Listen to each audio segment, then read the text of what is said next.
नमस्कार, मैं हूं संजय दत्ता। आप देख रहे हैं एसटीएन का विशेष कार्यक्रम कृषि संवाद।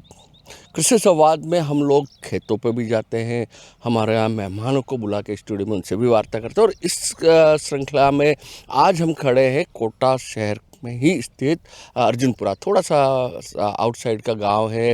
यहाँ पर ज़्यादातर लोग खेती किसानी करते हैं और सबसे बड़ी बात तो है यहाँ के किसान पढ़ लिख कर, उनके बच्चे पढ़ लिख कर आज भी खेती कर रहे हैं। और ऐसे ही उदाहरण हमारे सामने खड़े हैं जो किसान है और अपने परंपरागत खेती को कर रहे हैं। इनके पापा भी साथ में हैं। और तो सबसे पहले इनसे पूछूंगा कि आपका नाम क्या है? मेरा नाम सतीश पवार है। आपने पढ़ाई कहाँ तक कर रखी है? मैंने मैकेनिकल में बीटेक किया हुआ है और मैंने पहले जॉब भी किया था और मैंने 4 साल तक जॉब किया था।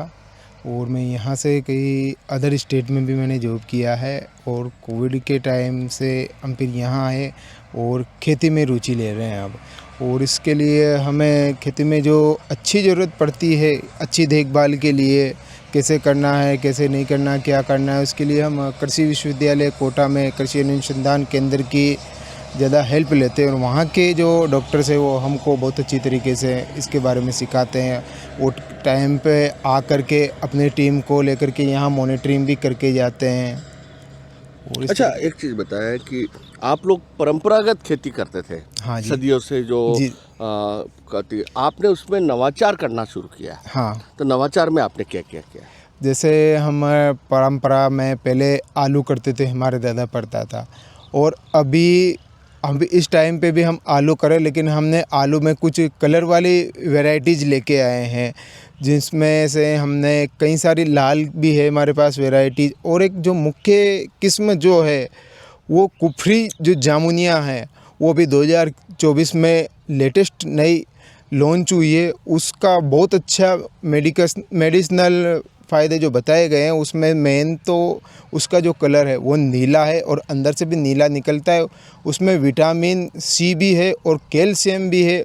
और सबसे मुख्य बात जो है वो आज के ज़माने से अगर देखी जाए स्वास्थ्य कर लेकर के, तो उसमें एक एंथ्रासाइनिन नामक का एक केमिकल पाया जाता है जो एंटी कैंसर होता है।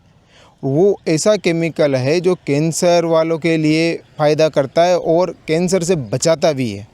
अच्छा, ये जो आप हट के कर रहे हैं खेती, तो इसकी लागत सीड्स बाजार का किस तरह से करते हैं? क्योंकि कुछ लागत बढ़ती होगी। ये जो हम खेती कर रहे हैं कुछ अलग हट के इसकी खेत थोड़ा सा इसका मतलब ये मान लो कि खर्चा इसका ज़्यादा होता है।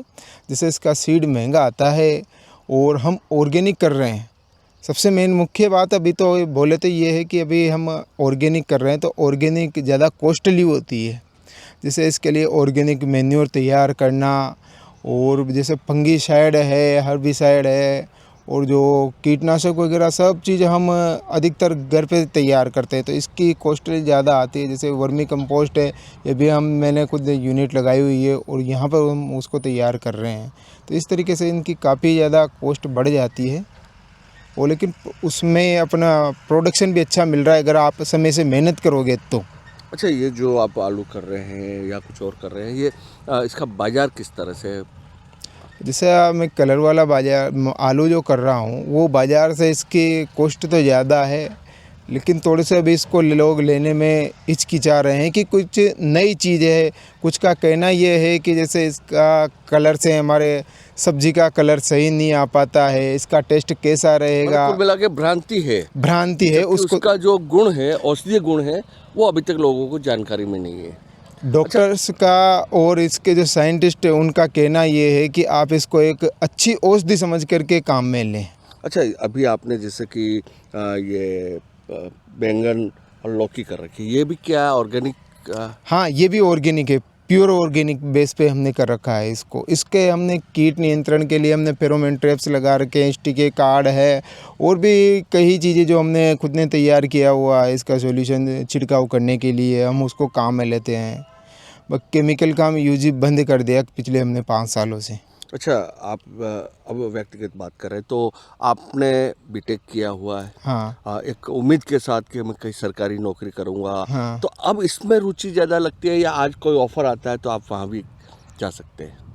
इसमें जैसे कुछ नवाचारी की बात करें तो जैसे अभी अपन ये मान लो कि जैसे मैंने आलू ही जो किया कलर वाला, तो उसमें अच्छी रुचि लग रही है, क्योंकि हो सकता है इसका भविष्य में आज नहीं तो कल इसका कोई ना कोई स्कोप देखने को मिलेगा। इसको बारे में कई साइंटिस्ट वगैरह से बात होती रहती है समय समय पे, मोबाइल से तो हम इसके बारे में अच्छे पूछ लेते हैं। कितनी फसल कर लेते हैं आप यहाँ पे इस वक्त? कम से कम हम 3 फसल करते हैं यहाँ पे। अच्छा, हाँ, सारे ऑर्गेनिक फसल होती है? पूरी जितनी भी हमारे पास जितनी ज़मीनें सब में हम ऑर्गेनिक ही कर रहे हैं। जैसे अभी हमने ये जो लौकी और बैंगन आप देख रहे हो, ये बारिश में चलेगा। इससे पहले अभी हमने खरबूजा किया था। खरबूजे के लिए मेरे पास लोग यहाँ से, ये मान लो आप कोटा के हर कोने से लोग यहाँ आते हैं खरबूजा खाने के लिए। ये मैं नहीं कहता, ये खुद लोग कहते हैं कि यहाँ आपका जो खरबूजा है हमने कभी ज़िंदगी में ऐसा खाया नहीं, और जो लोग एक बार लेके जाता है वो हर बार आता है। नाम क्या बताया था आपका? मेरा नाम सतीश पवार है।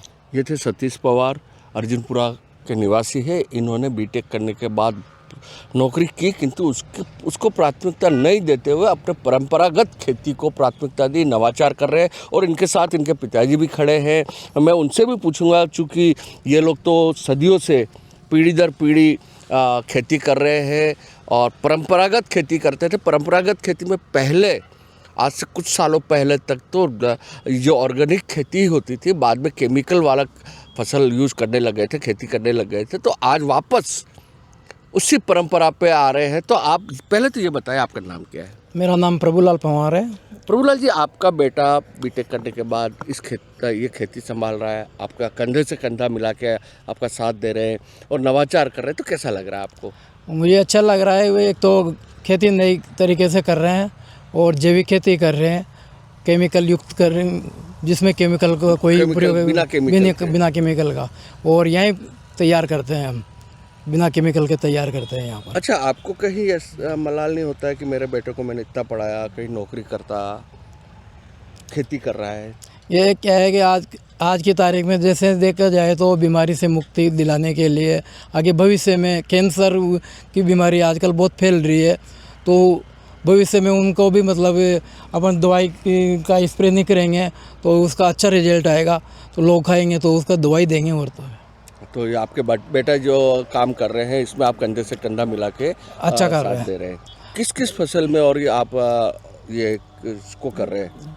जैसे हम खेती कर तो मेन तो हमारे मकसद यहाँ पर जो आलू होता है, आलू करते हैं, उसके बाद में आलू के बाद में सब्जी करते हैं हम, जैसे ककड़ी, खरबूजे, अभी बैंगन लगा रखे हैं, ये लौकी है, और इसमें क्या नाम से इसके बाद में फिर गेहूँ भी, धान भी करते हैं।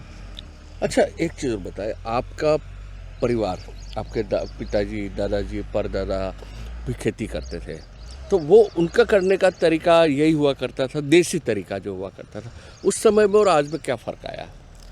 अभी उस टाइम तो लागत कम आती थी, अभी लागत ज़्यादा आ रही है और मुनाफा कम मिल रहा है हमारे को। अच्छा, लागत बहुत ज़्यादा आ रही है, जैसे मजदूर भी बहुत ये हो गए और पूरा भरपूर मतलब वैसे पैसे मिल नहीं पा रहे, बाजार में वैल्यू नहीं आ पा रही है। तो कुल मिलाकर कहा जाए तो ये जो किसान हैं नवाचार कर रहे हैं, अपनी परंपरागत खेती को भी कर रहे हैं, कुछ चीज़ों को प्रोत्साहन दे रहे हैं, और उनके पढ़े लिखे बच्चे, ये बात देखी गई है जहाँ पर किसान के बेटे पढ़ लिख के खेती कर रहे हैं तो उस जगह पे फसलों नवाचार अक्सर देखने को मिला। मैंने इससे पहले भी अर्जुनपुरा में भी इसी तरह से और लोगों से भी बात की थी और खेत दिखाए थे आपको STN के माध्यम से, वहाँ भी नवाचार ही मिला है। तो आने वाले टाइम पर उम्मीद है कि ये बच्चे पढ़ लिख कर और खेतों में जो काम करते, किसानों के बच्चे जो कर रहे हैं, ये कुछ तरक्की भी करेंगे, नवाचार के साथ नई नई तकनीक को लेके आएंगे और स्वतः अपनी तरफ से इनका जो इंटरेस्ट है अब खेती की तरफ है।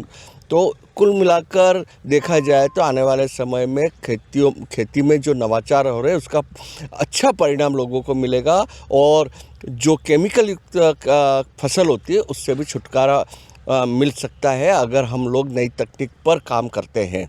और हमारा करना भी यही है कि जैसे अपन जो केमिकल युक्त मुक्त अपन फसल कर रहे हैं तो उसमें सरकार भी थोड़ा ध्यान दे, हमारे को इसमें सहायता पहुंचाए, तो उसमें हमारा भी सहयोग हो जाए, लागत कम आ जाए, अच्छा, एक चीज़ और मैं पूछना भूल गया था।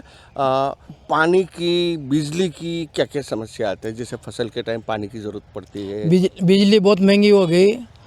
समय पे आती है? समय लाइट तो बिजली तो समय पे आ रही है, लेकिन महंगी हो गई, उससे भी लागत बढ़ लागत बढ़ गई उससे। और बाकी चीज़ों में जैसे पानी की ज़रूरत रहती है। पानी की रहती है, हमने इसे गवर्नमेंट ने हमारे को पहले सब्सिडी दी थी, इसमें ड्रिप इरिगेशन लगा रखा है, तो उसमें सब्सिडी दी थी और उसको हमारे को 15 साल हो गए। तो सरकार से आग्रह यही है कि इसको दोबारा हमारे सब्सिडी दी जाए और पुनः नए सिरे से इसको लागू किया जाए। अभी सब्सिडी बंद हो रही है। अभी बंद किया हुआ, पुरानी है जो ख़त्म हो गए, मतलब ख़त्म हो गई एक तरह से मान के चलो आप। चलिए, सरकार से किसानों को काफ़ी उम्मीद है। सरकार इनके लिए अगर हेल्प करती है, इनकी सहायता करती है, तो ये भी नवाचार करने में और अच्छी फसल करने में पूरी तरह से जुटे रहते हैं। वैसे भी किसान की ज़िंदगी अपने खेतों के अलावा बाकी चीज़ों से कटी रहती है। इनके दिलो दिमाग में हर वक्त खेत छाया रहता है, फसल छाई रहती है। जो आज हम बाज़ारों में फसल देखते हैं, सब्जियां देखते हैं, वो इन किसानों की भरपूर मेहनत का परिणाम है कि हमें ताज़ी सब्जियां मिलती है। ये था एसटीएन का विशेष कार्यक्रम कृषि संवाद। अगले किसी कार्यक्रम में फिर कहीं किसी और खेत पे आपसे मुलाकात होगी। तब तक मुझे इजाज़त दीजिए। नमस्कार।